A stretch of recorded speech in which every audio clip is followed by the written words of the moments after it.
At MP Coney Island, it's all about the chili and has been for nearly 100 years since we opened in 1923. We help put Newcastle on the map as the hot dog capital of the world. Visit our store, place an order for pickup at mpconeyisland.com, delivery with DoorDash, or find the grocery store near you with our chili locator on our website. Want to own your own MP Coney Island? Now you can with our franchise system. At MP Coney Island, it's all about the chili. Oh, I'm married. All right. Are we on? All right. We are on here for our Behind the Plate podcast. And I got to tell you, even though tonight is election night, I guarantee you that more people will be watching this podcast tonight than they will be paying attention to the election. Because I got two of the most illustrious characters here in Newcastle with us tonight. To my right, although he needs no introduction, is Larry Kelly. And everybody knows Larry Kelly as an attorney, but guess what? When Chuck Tanner, and this is about Chuck Tanner tonight, as we have Chuck Tanner Day on Thursday. When Chuck Tanner was making that magical run in 1979, Larry Kelly was a reporter for the Newcastle News covering Chuck. So he's got a lot of stories. To my left, another man who doesn't need any introduction is Josh Lamancusa, our DA. But when he was 11 years old, Josh was a bat boy for the Atlanta Braves when Chuck Tanner was the manager. So we've got a ton of stories about Chuck. As everyone should know by this time, on Thursday, we have Chuck Tanner Day here in Newcastle. That's going to start at noon at the Confluence, and that's open to the public. We've got a lot of power dignitaries going to be speaking, a number of local officials. Steve Blass is going to be the main speaker, as well as Jackie Zarenzik. Greg Brown, the power play-by-play guy, is going to be doing the MC. So we have a whole program that's open to the public, and then afterwards we have a VIP luncheon for our dignitaries. So that's going to be a great day. This is a legacy that we're going to talk about today. Why we're doing this, we're going to talk about today, and we have a tremendous marker we're going to put up to the legacy of Chuck, and we're going to talk about why we're doing this marker and where we're putting this marker. There's a story behind it. So let's start with you, Larry. When you were a reporter and you were covering Chuck, tell us how he treated you, what you did. I got so many memories about Chuck Tanner. What a wonderful man he was, and I kind of knew him in a couple different capacities, you know, as a reporter for the Newcastle News, and I got a great story about that. You know, I kind of knew him in my personal life because, as you know, his son played in the North County League, and I didn't play on that team. I was older than him, but I would sit in the stands, and because Chuck would come and watch his grandson, and I would sit there and talk baseball with him. You know, Carmen Lamancusa, your father, who was one of my mentors growing up in this profession, was Chuck's lawyer. But for some reason, and I don't know why, Chuck, he needed a power of attorney. He was in the hospital, and your dad must have been out of town or something, because that would have been his first call, and I got the phone call. So I've knew him. Oh, he knew you. Yes. And then he knew you were an attorney. Yeah. But here's my Chuck, and this is a great story. 1979, Pirates are playing. They're wearing those goofy hats, as you recall. Right, sure. And after the game, I would go in Chuck Tanner's office, and I'm a kid. I'm probably 25, soon to be 26 years old. I'd put Chuck's hat on, and I would say, you know, Chuck, it's the ugliest hat ever. And he would say, well, yeah, it might be ugly, but it's a Major League Baseball hat, he would say. So here's the story. Game of the week, as you might remember, there was only one game on Saturday. It was the NBC Game of the Week. I remember that. Joe Garagiola, Tony Kubek would come and cover the games. And they're playing the Phillies. And I really don't remember if the Pirates won or lost. I think they won that day. But they would hold the press conference, unlike today. They would do it right in Chuck's office. Right.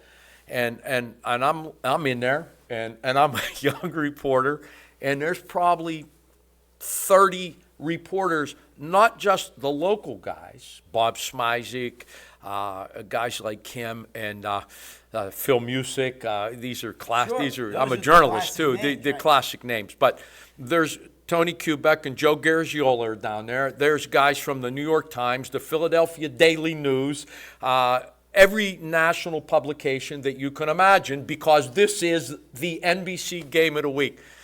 Chuck makes a brief statement after the game. They open it up for questioning, and everybody's raising their hand, you know. And he looks right at me and knows I'm from Newcastle, and he says, the first question belongs to him. That's right. I almost crapped my pants.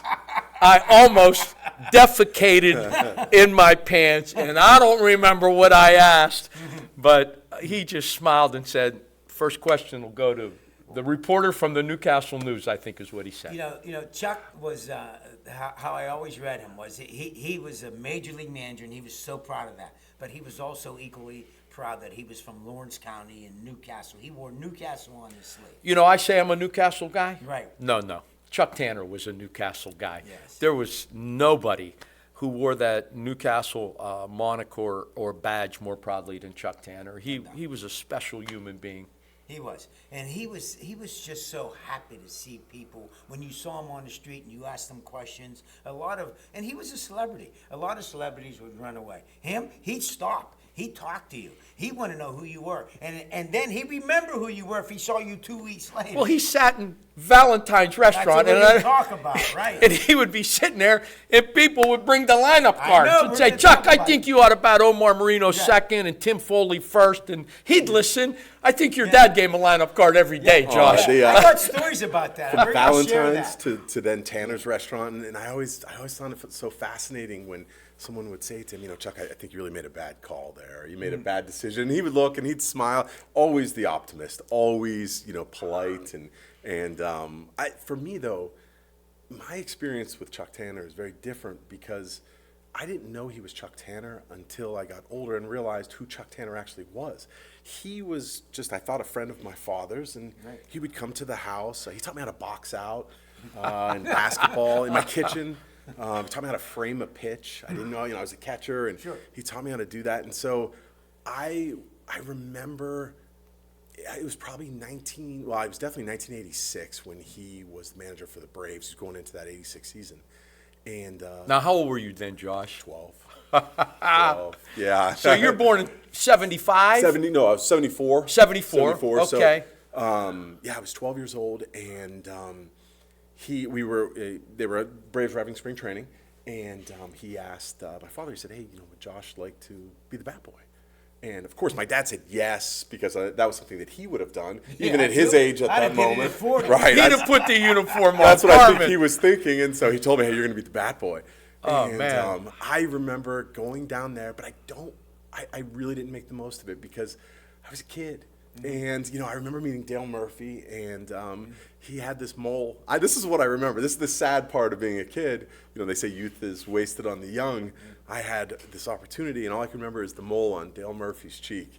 And then he did. Yeah, two-time MVP Dale Murphy in the National League, yeah. Phenomenal hitter. Was a catcher, turned outfielder. That's right. Extended his career. Won the Hall of Fame, surprisingly. Yeah. Right.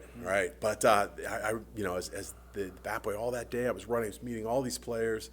And I just didn't realize the opportunity I had till about 5 years later. Yeah, that doesn't happen every day. Yeah, I just didn't know it. Now, were you the spring training bat boy or the bat boy in Atlanta? Spring training. Okay. Spring training. Yeah, we were down there for about 10 days. Oh, wow. Yeah, it was. Man. It was a great experience. Oh, wow. I got to ride the team bus, and I would sit with the coaches, and all the reporters were there. And again, it was just one of those things where I wish I had the wherewithal that I have now to appreciate the experience that was. Right.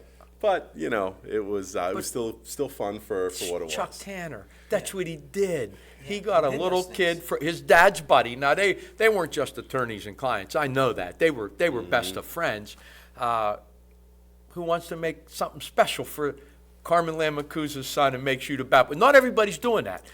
You think people? Well, you'd say everybody would. No, it doesn't work that way because some people are oblivious to the fact that, first of all, your dad's there, and they're oblivious to the fact that he's there with his son. Right. And Chuck always looked for a way to make something special for a Newcastle guy, just like he said, the first question belongs to the reporter from the Newcastle News. I always felt like the feeling that I had when I was around him, he was always an optimist, and he was kind. Yes. And I could feel that as a kid. I remember there was a period of time where we lived. Do you remember behind Tanner's they had the hotel? Yeah. There was that little motel. Oh, that yeah, was back yes. there. Yeah. And when we were moving houses, the house we were moving into wasn't ready yet, and so we lived in the motel. So I stayed there for 3 months, and every day we would get up and we would go to the restaurant. It was a Gideo's, and of course Chuck Tanner's, and we would sit there, and it would be Chuck Tanner, Freddie Shaffer, and then an assortment of characters from Newcastle that would come and talk baseball, and I would just sit there and listen to Chuck, and he was always giving advice to people. And it wasn't just baseball advice. Someone would come in and say, hey, I've had Talk this, to anybody who come in. I've had this bursitis, and they think, well, he must know something about it. But yeah, he was very personable and just a kind person, and I never forgot that. He when I was a principal at George Washington, I would stop at Tanner's before work every morning. I'd get there about 10 to 7 in the morning, just because I knew Chuck was at the counter by himself. So I sit there, and he would tell stories, and that's the way I went there. I would listen to all of his stories, and I would be late every single day. Every single day I'd be late. My secretary would know that I was there. The waitress would come over, and then waitress would say, there's some parents up there. Your secretary said you better get up to school. But that's what I would do. I'd sit there every single morning. Chuck would be waiting for me because he knew I wanted to talk baseball with him. Let me tell you something. I mean, this is just Larry Kelly talking, and Chuck was a baseball genius. He was a visionary. He did things that nobody did back then. And first was, he took Goose Gossage, who was with the Chicago White Sox, and a struggling starter in the major leagues. Turned him into a He was reliever. having a hard time just staying in the big leagues, made him a reliever, and the guy's in the Hall of Fame. Nobody did that. Right. Nobody did that. And I remember Chuck saying, you got to build your pitching staff from the closer back. Yeah, I remember he would say that all the time. And he did that. If I say Matt the Scat Alexander, what do you think of? You don't even know who I'm talking who that about. is. No, you were a babe. You were the bat boy back then. Chuck was the first one to make him a pinch runner. He kept him up on the 25-man roster simply to run. In the World Series. I don't think he had 2 at-bats the whole season. No, but if he needed a stolen base, that's what he did. He was the guy that brought the stolen base back to baseball when he was with Oakland before he came to Pittsburgh. They set a major league record for stolen bases. And I remember sitting there one day at Flaherty Field, and I said, Chuck, tell me about your philosophy. He said, well, there were certain guys that they were on their own. Omar Marino was on his own. Matt the Scat Alexander was on his own. These guys were on their own. And I would tell the batter, if the guy's running, if it's a curveball, let it go. Let it go. If it's a fastball, rip it. Yeah. And me and John Kanji used to do that in the North County League. It's a Kanji. run and hit. It's a run and hit. It's a not. run But and hit. but again, I grew up in baseball, and then it just why? Because in a curveball, they're not throwing anybody out. Right. And if it's a fastball, you're going to rip it. You got two infielders normally moving. He was just a visionary. It's amazing you say that because, I'm so involved in high school baseball. I was coaching this past fall, and Chuck used to tell me that all the time. And so I would tell the guys, hey, now we're going to do a run and hit. And they went, wait, don't you mean hit and run? No, it's a run and hit. They had no idea what that was. Right. When he passed away, there were a bunch of articles that came out talking about all the players that Chuck would keep on the roster so they could get a pension. Yeah. And there were guys that he would just keep them around as soon as they got their pension, and then he would let them go. But Right. that's something. I mean, now you see people, they don't, they won't play their star player if there's going to be a large bonus involved. They'll sit them for the game. Whereas Chuck was You saw the pulling Pirates guys just up. did that Yeah. with Rowdy. I saw. They just did that. Chuck Tanner, John Milner, 79. Lefty on First lefty. game of a doubleheader Right. against Tug McGraw. Right. Who does this? Nicosia was 4 for 4. Takes him out. Takes him out. You don't remember. He pinch hits John Milner with the bases loaded. Milner hits a grand slam. But Milner's a left-handed hitter. And the pitcher was a left-handed pitcher. And they asked Chuck after the game, what in the world were you thinking? He said, Tug McGraw's best pitch is the screwball, which breaks away from a righty and into a lefty. You take that pitch away from him, he's just he's an average pitcher. Milner hit a grand slam home run. They carried him off the field. I remember think that. it was the first game of a doubleheader. remember that. But only Chuck Tanner. You know, the difference and listen, Jim Leland's a Hall of Famer. And Chuck Tanner should be one too. How about the Pirate Hall of Fame? They don't have him in there. That's a joke. Steve Blass, if you're listening to this, I'm going to ask you about that Thursday. That's a joke that Chuck Tanner is not in the Pittsburgh Pirate Hall of Fame. But he's a Hall of Famer. He was a visionary, and he did things like that. The difference between Leland and Tanner, in my view, Jimmy Leland, he's a Hall of Famer. He's a great manager. But he was strictly by the book. Chuck Tanner was one of those guys that wasn't afraid to go with his gut. They asked him, what about the book? He said, what book are you talking about? You remember he said that? Yeah, I got my own book. What book? He said, I got my own book. And I think if you're going to be great, you got to dare to be different. You got to move the boat away from the dock, and and that's who Chuck was, and that's why he was, in my view, great. Yeah, he just was that. Well, he made people believe. His team believed. He let them know, no, you're a great player. You're not a 250 hitter. You're a 310 hitter. He made them believe that. He used to say that all the time. If you believe you can, you will. How did your dad get involved with Chuck, though? I don't know the story about how the relationship developed, but I know it went all the way back to when he was signing with the White Sox. I believe he was at the signing of the contract. They signed it on a napkin. That's when the deal was signed for hiring him. But it was many, many years.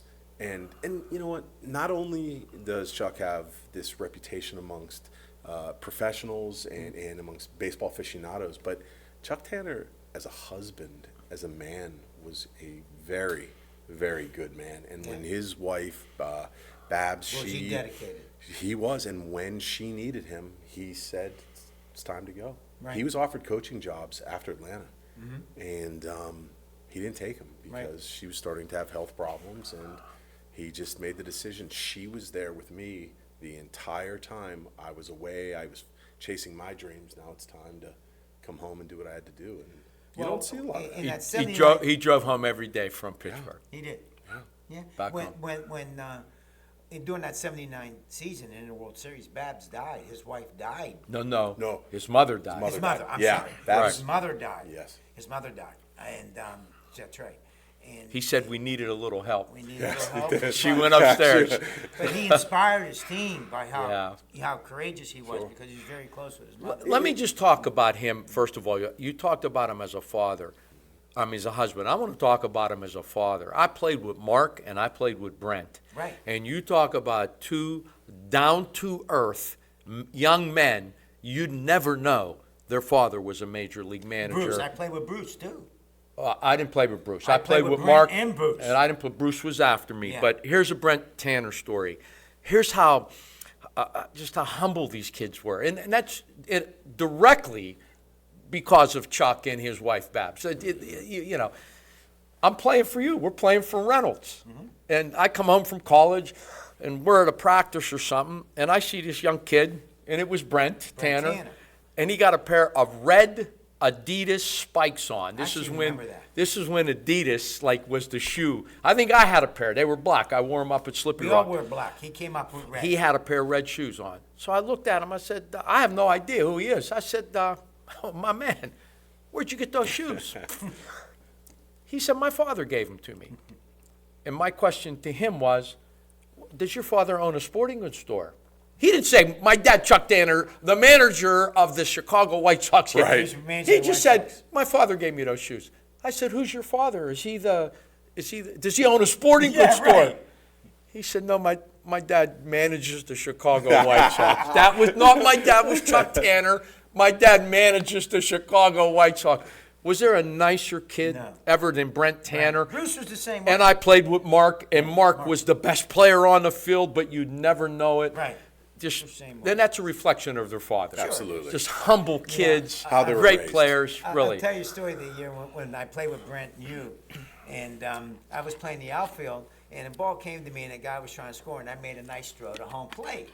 So, and Chuck was there during the All-Star break watching Brent, and as I was coming in, he stood up and goes, oh my God, what a throw! Jeez, oh man, that was a laser. He's going, right? I went home and told my dad. I said, Dad, you ain't gonna believe this. I made this throw from home, got a guy out at home, Chuck Tanner was going, wow, what are these going on and on? My dad said, Mark, Chuck Tanner would have said that if he rolled it all the way in. And he's right. You can't say Chuck Tanner's name without smiling. No. You can't. It's just a reflection of who the man was. He was just a special human being who loved Newcastle, who had a gift as a major league manager. Again, he was a visionary. Great people have vision.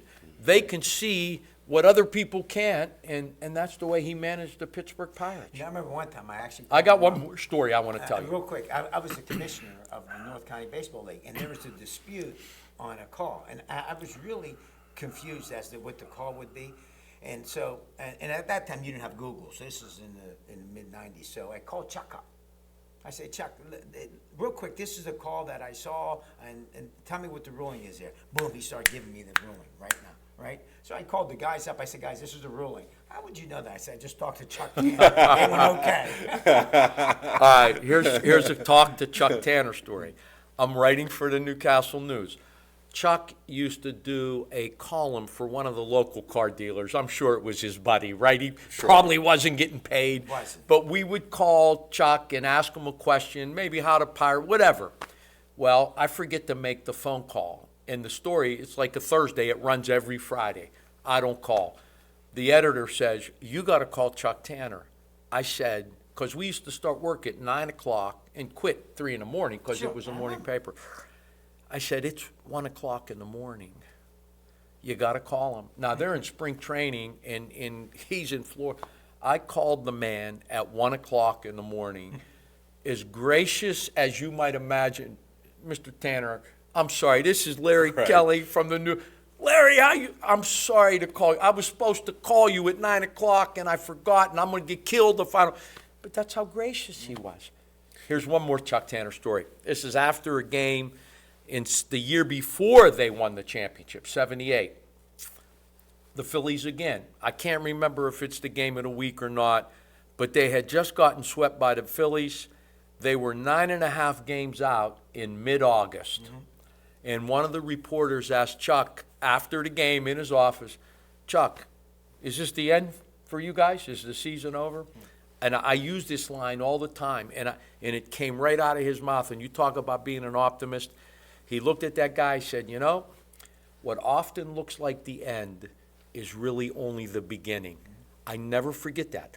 The Pirates won. They won. No, they didn't win the division, but they won 20 of the next 22. It went to the last weekend of the division, and I was down there on a Friday night. They beat the Phillies in a doubleheader. On a Saturday, Willie Stargell hits a grand slam in the first inning. We're up 4-0. We end up losing the game. Richie Hebner hit 2 home runs for the Phillies, but they took them to the last weekend of the series, and they were 9.5 out the second week in August. Yeah. What often looks like the end is really only the beginning. Cool. I never forgot that. Yeah, do you guys know the 3-letter story? No. Okay, so the 3-letter story, when Chuck became the manager for the White Sox, he talked about it years later, and he said that when he walked into his office, empty office, just the metal desk is there, and he opens the desk drawer, and inside are 3 letters. And the on the outside of the letters, there was something written. So he looks at the first letter, and it says, when things are going bad, open this letter first. And then there was a second letter. When things continue bad, open this letter next. And then there was a third letter. And so he was having a tough time, and he decides, I need to do something. So he goes into the office, and he opens the letter. The first one. First letter. And the letter says, whatever problems you're having, blame it on the previous administration. And so he thought about it and said, okay, he went out and talked to the media and said, look, I'm trying to make these changes. I was saddled with a certain roster, and, we're doing the best we can. Problems continued into the season, and so he thought, geez, I better turn to the second letter. So he went into the desk drawer, and he opened the desk drawer and opened the letter, and the letter said, tell the media that you're going to tinker with the lineup. And so we got in front of the press, and he said, look, we've identified our weaknesses and our strengths, and we're going to make some changes, and we're really going to pull out of this. And then he said, I always wondered what was in the third letter. And so he went back to the desk one day, and he opened it up, and inside the third letter was a note. It said, write 3 letters. Wow. Your days are numbered at that point. Yeah, I kind of reasoned it that way. And you know, when I look at this picture back here, that's not the way. I mean, I've seen that picture a million times, but I always picture Chuck with that fisherman's hat on. Yeah. You know, in the end, when he retired, yes, he he wore it a always lot. had the fisherman's That bucket hat. And then all of a sudden, I'd see all these guys that would hang out with Chuck. All of a sudden, they would have bucket hats. Yeah. And you know, it was. Yeah, he always had a lot of people around him. And it's amazing because we're doing this event, and because it was Chuck. Now, don't forget, Chuck passed away in 2015. Been a long time. 9 years. And as soon as I got that. I got a story about that But too. as soon as we put this out that we were going to do this, we just got besieged with calls. Like you were one of the first guys, and guys were just calling, hey, what can we do? How can we make this happen? Because that's the impact he had here. You That's know, the impact. Chuck, he actually, when I ran for office, it was in 2009, and he said, you know, hey, I want to support you. I just assumed that meant he would write me a check and would vote. You know, that's what I thought. He would go out to New Wilmington. He would Talk to people? Yes. Really? Yes, and I couldn't get a vote in New Wilmington to save my life. No, all Republicans. It was all Republicans. It turns out I think I lost New Wilmington by 10 votes. That's and it's amazing. all because of Chuck Tanner was out there stumping for me. I'm a no one. Yeah. He was the World Series manager. No, you were Carmen's son. That's Well, who you were. yeah. There was a relationship there, and that's everybody knows the X's and the O's, Mark. Sure. They do. If you're a coach, you know when to bring the lefty in, and you No know. doubt. But I think the great coaches, and the thing that was maybe Chuck's greatest gift, is his ability to develop relationships with players, with people. I mean, I tell Richie you, Allen, Dick Richie Allen. Think about Couldn't it. play Dick for no Allen couldn't one. play for anybody. Played for He loved Chuck Tanner. Oh, the story is with Richie Allen, you know. He was from Richie- Wampum, right? He was Yeah. from Wampum. Yeah. And the story goes, Chuck told me this, and Bruce said this too. The story goes that when Richie Allen was a free agent out of Philadelphia, he wanted to sign with the Yankees or the Dodgers to make the big money. But Chuck had called him up. He was managing the White Sox. And so Chuck called him up and said, hey, Richie, you know, you're Wampum, I'm Newcastle. Why don't you, come and sign with the White Sox? He said, Chuck, I'd like to, but I'll make big money with the Yankees. I'll make big money with the Dodgers. Chuck said, yeah, I understand that. Chuck gets in his car and drives his mother's house home. Sits down with her, and starts talking to her about what he's going to do for Richie and everything with Richie and everything. Lo and behold, here comes Richie Allen in the house. As soon as he comes in, Richie Allen's mother said, you're signing with this man. You're signing with this man. And he said that's how he got Richie Allen to pay. And he was the MVP in Chicago White Sox. 72. He was the MVP. Had probably the greatest year of his career. And that's another guy. Dick Allen belongs in the Hall of Fame. I mean, his OPS was over 1,000 like 5 times. You know, like David Justice, Shohei Ohtani. Their OPS is over 1,000, and people are, I can't believe it. Nobody. Dick Allen did it like 5 times. Right. He was a great player. You know, Richie Allen, when he used to live around here, he used to go to Elwood City, SOI, and the guys used to ask him, who'd you play for, who'd you like? He said, it's not even close. It's Chuck Tanner. He said, Chuck Tanner was the best manager I ever played for. And, interesting enough, when the Newcastle High School won their state championship, or WPL championships in 1993, when John Sarandon was the coach, they brought in Tarkanian to speak, but Tarkanian brought his sidekick in. His sidekick was Bo Belinsky. You don't know Bo Belinsky. You do know Bo pitcher, Belinsky. right. Bo Belinsky was Joe Namath before Joe Namath in the early 60s. He was a pitcher for the California Angels. He dated all the movie stars at the time. Right. Okay, he had probably a 7-year career through a no-hitter. At any rate, he pitched for Chuck Tanner in Hawaii when Chuck was managing. So when he came in to speak at the banquet, I went over and I introduced myself to him, and I says, "Not many guys know who you are. I know who you are, Bo Belinsky." Okay, and he was impressed by that, And I said, "Tell me, best manager you ever played for?" And he said, "Best guy I ever played for. Let me be myself. Was Chuck Tanner, without question. He was the greatest manager. Knew more baseball." He said, "I love that guy, Bo Belinsky." Let me tell you what made Chuck great. Listen, and you'll ask Jack Zarenzik, because Jack knows. Jack played in the White Sox organization. When it was time to sit on somebody, Chuck could get in your face in a heartbeat. He was kind of like Phil Jackson, where there were different rules for different players. Yeah, he said that. Yeah, and He he used to knew say there were that. some guys you had to ride them to Yeah. get the best out of them. And- he knew how to work the players. And others, the great players, you can't overcoach them, Mark. You coached for 40 years. I did too. The great players, Let him go. you let them go. I had Tyler Kemmerer, who you know. His senior year, this kid was special, and he may be in the big leagues one of these days. I went up to him beginning of the year, and I said, don't look at me at third base, because I'm not giving you any signs. Hit the ball. You're on your own. Yeah. You do what you want. Just swing at strikes. That's all I want you to do. Chuck Tanner understood that with the Dick Allens of the world. He didn't need to be there an hour and a half, You 2 used to hours tell me that story. to take batting practice with the guy that's hitting 220. Yeah, he used to tell me that story. A few of the, he would make the guys show up at 5 o'clock for BP, and Richie would come in at 6:30, quarter after 6. So the guys say, "Hey, Skip, he's coming in a quarter after 6." Chuck said, "When you hit 340, you can come in at quarter after 6." He had a presence about him as well. Like he was. I don't know how tall. How tall was Chuck? 6'2", maybe. He was a big 6'1"? man. He was a big He guy. played 7 years in the bigs. Yeah, he was 7 years, and he had several in the minors, Yeah, right? first yeah. time up in his career. Yeah, home run. Home run. Not many Yeah. guys can say that. Which I don't think the organization has had anyone repeat it since he did it. But he to me always seemed larger than life. And I remember it was a Legends game. You know how they would have the Legends game, and I went with my dad to it. And I'm looking down the tunnel, and I see Chuck Tanner, and there is this large black man, and he is sort of leaning against the wall, and there's Chuck, and he's poking him in the chest, and he's really close to him, and he's giving him advice. I can tell, and the other guy's nodding, and I'm looking, and I realize that's Michael Jordan. It didn't matter for Chuck. I mean, that's just the way he was. Yeah. He just had that larger than life feeling to him, and I think I enjoyed being around him, and I think everyone else Oh did. man, he was so kind to. I'm a nobody, but when I would sit behind home plate next to him at a North County game, first of all, you thought we knew each other for 50 years, and we were like your dad and him, dear lifelong friends. He was just so kind. When he was retired, he would come out to watch North County games because his grandson Jordan Yeah, pitched for me. yeah.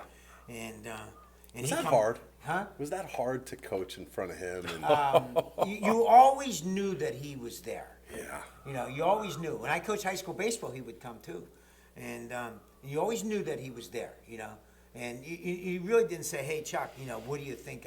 What do you think here?" Because he would just say, "You did the right thing. You did the right thing."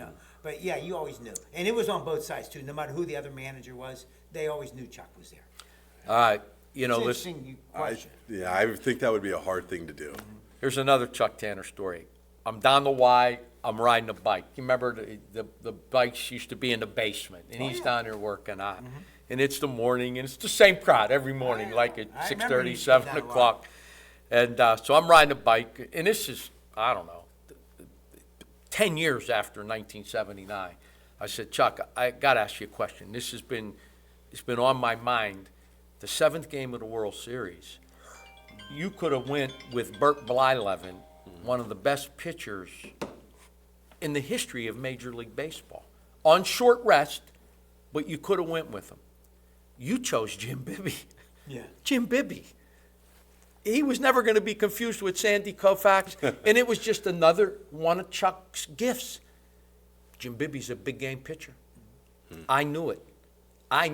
He's a big game pitcher. So the guys that Mark, you knew the guys when the pressure got so high you couldn't Bulldogs, spit. yeah. The junkyard dogs, you just knew who they were. we know that. And Jim Bibby wasn't a guy that had lights out statistics over the course of a season. He was He was a bulldog. he was an average major league pitcher, even though he had a nice career. But Chuck said he was a big game pitcher, and I knew that. And man, he threw 5 innings, gave up 1 run in that game, and He asked me Buccos one win. time. Chuck says to me one time, he said, "Who's the greatest hitter you ever saw?" I thought about it. I said, I'm going to give you an unorthodox answer. Pete Rose. And I said, the reason I'm saying that is because he had the most hits in Major League Baseball. He went, what? Pete Rose. Did you ever see Hank Aaron bat? Oh, He'd go, yeah, you ever see yeah. Hank Aaron's the greatest hitter of all time, he'd say. He's probably right there. That's hard to a 300 average and 755 home runs. Yeah, I'd say he's pretty good. You know, Chuck always was able to say the right things. And I told Josh a story the other day. You know, I would go up to the restaurant every morning, and I told him the story. I said, you know, Chuck, when I was in college, I played at Youngstown State, and I said, and you would send Freddie Shaffer out all the time. I knew Freddie Shaffer. And why did he send Freddie Shaffer? Because we had the #1 pitching staff in the nation. Oh, Remember yeah. Dave Javecki, Oh, yeah. Michael Yeah, Mike, Onassis, yeah. and Billy Satt. They all Yeah. got drafted. Yeah. So he'd send them to. So I'm out there warming, and Freddie Shaffer's there, and I knew him. I said, hey, Mr. Shaffer, how about me? How about me? You gonna look at me? Freddie Shaffer said, yeah, Mark. As soon as we look for and draft average-looking white guys who have no power and average speed, you're the first guy I'm taking. So I told Chuck Tanner that story. He stood up in that restaurant. He went, well, I'll tell you what. I should have told Freddie to draft you. You know why? Because you're a horseshit player. You'd have washed out in 1 year, but you'd have made a great manager. That's what he told me. I said, is that a compliment? That's a compliment. You take it as a compliment, yes. Yeah, But that's what he would do. he was a special guy. You know, again, it reminds me, he passed away. It was in the wintertime. And you know how you get certain phone calls that you just never forget where you were and what you're doing? I'm riding home on a school bus from Sharon. I'm coaching my 9th grade team at Newcastle. So this is Basketball. hoops. So this is probably around 2015, then, right? 13, 14, 15, in that area. I don't remember the exact year Chuck passed away. But my daughter called me. And, you know, when you'll learn this as your kids get older, you know, you don't have to answer all the calls. But Right. when your kids call, you pick it up.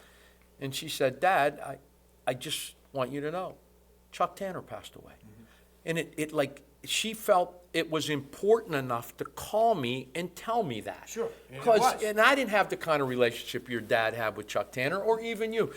But he was a special guy that she knew that would have, and, you know, I would want to know that. You know, when he died, I played racquetball with Rich Donnelly, who was the third base coach. I've known Rich very well over the years. So when he died, Rich called me up. He said, hey, I'm going up to the funeral with Chuck. I want you to come with me. And I said, Rich, I don't know if I could do that because there's 2 visitations. There was one for all of the professional baseball players, and there was one for the public, us. And I said, I don't know. He said, no, you come. And so I felt really awkward, so I called Bruce. And Bruce said, no, you come up here now. So I went up there, and there was every pirate there. You know, I didn't say 2 words, obviously. I just sat there. And there were some emotional guys there. Oh, I can bet. tell you that. There were some emotional guys. I think that was a beautiful thing about Chuck, was he made everyone feel like they were important, and he really built people up around him, and people loved him for it. No, that's not a quality that everyone has, and when you find someone like that, they're revered and they're treasured, and everyone loved him. I'm sure I wrote an article for the Newcastle News after he passed. I'm Yeah, you sure. did. I think I'm you sure did. I You did. did. Yeah. I'm going to look that up just to You jog bring- my you can memory. bring it Thursday. I'll do that. Yeah. I Because just. we have also historical artifacts from the Lawrence County Historical Society. They're letting us borrow it. I had to sign off on it, saying that we were responsible, and they're going to set up a display there of that time. Because Chuck had the parade here. There's a ton of pictures of that. I saw some of the pictures, and you know what's interesting? If you get a chance, get online, take a look at the value of Chuck Tanner memorabilia, like a signed hat, signed ball. It's not a lot. Yeah, And the reason for that, because he signed so many. He signed everything. I know. I got a Chuck Chuck never Tanner. said no. He never said no. I got an autograph. I used to get the stars for the Stars are ugly stars. hat. Does your dad have some memorabilia? He does. I know he does. Yeah, he I does. know He he has some, does. too. He He does. got to have some good stuff. He does. Yeah. Yeah. He really does. Shifting back to Thursday and what we're doing, you know, the Pirates were extremely gracious when they found out we were doing this, and they wanted to know, like, what could we do? So, like I said, we're having Greg Brown's going to be our MC. You're speaking, and Briefly. Yes, Yeah. we are briefly. Greg Brown and Steve Blass is the main speaker as well. That's a nice man, Steve Blass. Steve Blass couldn't wait to come. He's a good Jack man. Zarenzik, you know Jack. As soon as I Jack called has stories. what he's doing, Jack played with I'm the there. White Sox. He has stories. I'm there. So, you know, those guys are coming, and I'm very interested in hearing their stories and what they have to say. And additionally, why we're doing this is that, in case anybody doesn't know, if you do the math, it's 45 years since they won the World Series. And that was a magical time for us. Yes, it was a victory for Pittsburgh, but it was a victory for Newcastle, too. Mm-hmm. And not only did you have a parade in Pittsburgh, but we had a parade in Yeah, I Newcastle as remember well. that. Chuck made sure we're having a parade in Newcastle, too. Yeah, And I yeah. remember going there, as all the Pirates were there. Oh, It's yeah. magnificent. But, and Larry touched upon this, what we're doing is we have a marker. We're going to put it on the old Valentine's restaurant site. And the reason being is that Chuck would hold court there before he went to Three River Stadium. And the place was packed. I went a couple of times because I knew that Chuck was there.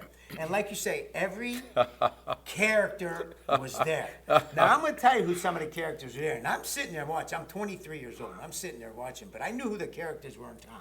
Kitty Meow. Oh, no. Come I know all the names. Zing Zing Boom Boom. No. Zakwa. Oh, yeah. Come Shoes on. D'Alessandro. Alessandro. Billy won East Washington Street. He would sleep on a diamond. They were all there. But the best is when they give him lineups. And I'll never forget, Shoes D'Alessandro gave him a lineup. My man Shoes used to Chuck give me stood up. he used to give me batting lessons when I was in Little League. Shoes was beautiful. Yeah. Chuck stood up. He went, Shoes, this is a phenomenal lineup. I'm using this tonight. I didn't think of this. I'm using it. The whole day. Shoes went to every coffee shop in town. Chuck's using my lineup tonight. I gave him my lineup. He's using my lineup. That was the magic of the year. That was the magic of Chuck Tanner. And that's Chuck why- might have used that might have lineup. used He it. might have. He might have. You know, that was the magic of him, and it was a magical time for us, and that's why we're going to honor that legacy. You know, there are so many great people from our area that need, because people don't study history anymore, Josh. You know, they don't. I'm a historian. I know you. Yeah, we are, already you are. did. He shall remain nameless, but we already talked about one who We doesn't talked study about one. history. Yeah, my brother doesn't know who fought in the Civil War. I'll say it. I hope he What a listens. fantastic attorney. Yeah, but a great attorney. Yeah. no doubt. Yeah, but anyway, they don't know history, and a lot of people don't know what Chuck Tanner did. And interesting enough, we got some great, you know, Dr. Slayman from the South Side, right? We should honor his legacy. Cancer research. They made a movie about They him. made a movie about this guy. He's from Yeah. Newcastle, and he saved countless numbers of lives. Right. How about other people? Andrew Morgan. You know who Andrew Morgan is? I don't. Andrew Morgan is from Neshannock, graduate of Neshannock. He was in the space shuttle. He's an astronaut. So he took a picture. He put the NESHANNOCK Police Department logo on the window of the space shuttle, took a picture, and sent it to all the email addresses, the NESHANNOCK Police. They did. sent it out. It was And he fantastic. Did he vote? And he voted up there for Lawrence County Commissioners. He voted. So the point being is that these people serve as inspiration, and it's up to us to make sure that the young people in this community know, look, these people did this. That means you can too. You're a baseball player, you can win a World Series. You have a love for science, you can be an astronaut. Listen, I don't know if you read it. They asked me to write an article in the Newcastle News for the Oneness column. I did see. And basically what I said is, you know, the people in Newcastle have a certain swagger about them. You do. You just do. I don't know why. It's part of the culture. And when people from Newcastle walk in the room, others take notice. Yeah. And there are many from our community who has made a name for themselves, not only locally, but on a national reputation, a national level. Chuck Tanner's one of them. Denny Slayman's another. Jack Zarenzik's another. Mark Mangino's another. Yeah. I mean, we can go on and on. Right. They've Yeah, I won said that. awards, national awards, and they're from our hometown. Yeah, I talked to Bear Mangino this morning, and he's going to try to make it on Thursday as well. Yeah, think about what he did. This guy won an Orange Bowl. National Coach of the Year. Coach of the He still Year. has one of the greatest clips on YouTube. A guy returns the kickoff and he's celebrating and he says, "That's right, you did it all yourself. No one blocked for." I mean, it's a phenomenal clip. That's a Newcastle thing. Yes. That's the way we were brought up. I mean, I guess that doesn't fly in the world we live in today. You're not allowed to yell at little Johnny, but those are the kind of things, the way I know that's the way you were brought up. I know that's the way you were brought up. It's the way we were brought up. Yeah. We have a certain swagger, but there's a certain amount of humility that goes along with that. Right. And, when we were growing up, and we're a little bit older than you, Josh, we had so many mentors. There were so many. Oh, yeah. Lindy Laurel, Connie Palumbo. Oh, yeah. We had Ed Skineski, Muff Sally, Yeah. Chuck Tanner. Sam Flora. Yeah, Sam Flora. I mean, we had so many people to look up to. They did it for nothing. Yeah. They did it for nothing, and they took care of us. They were like our fathers. All Yeah. these guys. Oh, yeah. You know. So and Chuck was he was on a level above them, but he never acted that way. No. And if you called him and you need him, Chuck, for something, all you had to do was go up to Tanner's, and he was going to be there for you. Yeah. No, he understood human nature really so well. And again, that's part of what made him a great coach. He knew how to motivate people. He just knew. I mean, think of, again, the trades that were made in that 79 season. Tim Foley was a nut. He was like me. You remember when Tiny Henderson threw my glove out of the dugout and told me I was crazy? Yeah, well, you were. But that's who Tim Foley was. Yeah, I know. But for Chuck, he was just tremendous. Perfect. Bill Madlock, he couldn't play for anybody Couldn't play for anybody. except Chuck Tanner. That's right. I mean, he understood human nature. He understood how to develop a relationship. I mean, Bill Madlock hit third his whole life. Chuck told him, "You're going to hit sixth, and you're going to like it." And Bill Madlock liked it. Yeah. I mean, so the guy was special. Yeah. He had a gift. Yeah, that's what makes managers. Like you said, it's not only about the X's and O's. It's how you handle people, and it's how they want to play for you. And that's the key. That's the difference between an average manager and a great manager. That's what made him great, and he had vision. Really successful people have. I was fortunate. I gave the commencement speech to Slippery Rock University, and I talked about if you want to be successful, you got to have vision. Bill Gates. You remember what the first computers looked like when you were in college? They were in a room this big, refrigerated, and you'd load them up with punch cards. It was insane. Bill Gates had vision. He took that huge computer, stuck it on your desk, and then Steve Jobs put it in your hand. Vision. Chuck Tanner had vision. The Goose Gossett situations, the Matt Scott Alexander situations, the run and hit instead of the hit and run. He did things that were different. He was the first guy to ever use a bullpen the way it's used still today. Yeah, he was something. So there was an article written. It wasn't about Chuck Tanner, but it's equally applicable, and it was, if I know nothing else about you, the sheer fact that the men that worked with you loved you tells me everything I ever need to know about you. That's right. And That's a great one. I like that. You ever hear anybody say a bad word about Chuck Tanner? A former player, ever. No. One. In this community. And everybody anywhere. knew him. Yeah. But you would think a former player, somebody's going to say the guy was, Never. he was a baba. Never. Not one time. Down in Florida, and I hope he's watching because he does watch his show, is Jim Riggleman. I've gotten to know pretty well. I played against him in college. He was at Frostburg when I was in Slippery Rock. And when I said Chuck Tanner, he went, by far the greatest guy in baseball I've ever met. That's what he would say. And Riggleman was in the majors for 20 years. That's a compliment. Yeah. So, listen, guys, we can do this all night. Thursday is our big event. I'm so excited to be a part of it. I know you guys Mike, are as well. Mark, congratulations. This is all you. This is you who had the vision to do this as the mayor of the city of Newcastle. It shines a positive light on our city, and I know you try to do that every day, and I appreciate it. Well, and the people that you brought that are coming to our community because of what you're doing. And I want to say thank you for including me today. Yeah. I know some of my stories are secondhand, but I appreciate it. I want to make sure that everybody knows that I had a lot of help. The city was really behind me. Terry Rogers has been a big help. Eddie Bogart's been a big help. Chris Fry, big help on this. Without those guys, and then the commissioners, you guys, you can't do it by yourself. You got to pull everybody together. That's what makes our community great. We pull everybody together and things get done. So listen, this is open to the public. We want you guys to come. We got a lot of media there. I'm understanding that Major League Network, MLB Network is going to be there. The Post Gazette's going to be there. All kind of media. Ronnie is going to be there. With you got to put this on YouTube, right? So get there early to set up. So we're looking forward to seeing everybody there. Oh, it'll be a great day. It'll be a great day. Lot of fun. So thanks for listening, guys. Josh, thanks so much. Love to have you on. Larry, always a pleasure. You might just be my co-host. You're on here. Thanks for listening, guys. We all know there's an advantage to playing at home, to being the home team. At LGKG, we've been your home team personal injury attorneys for auto accident and workers' compensation cases for over 90 years. We know what works and how to win. We have all the credentials. At LGKG, we don't take every case. We handpick our clients so that we can give you the attention you deserve.